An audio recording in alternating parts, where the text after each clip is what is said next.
போறேன்.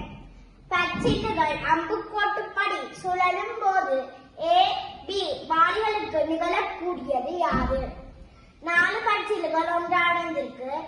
2வது பச்சிலை வலது வழியா சுத்துது, 3வது பச்சிலை இடது வழியா சுத்துது. ஒன்றோடு ஒன்று தொடர்புடைய பச்சிலை இது வலது வழியா சுத்தினால் எதிர் திசையில இடது வழியா சுத்தும்.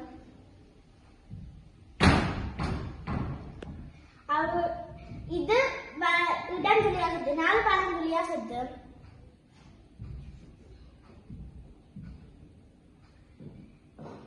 அப்ப ஏவாளி இடதுவழியா சுத்தி கொண்டு போயிருக்க ஏவாளி மேல் நோக்கி செல்லும்.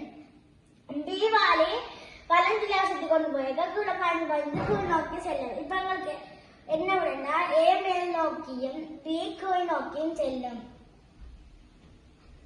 நன்றி.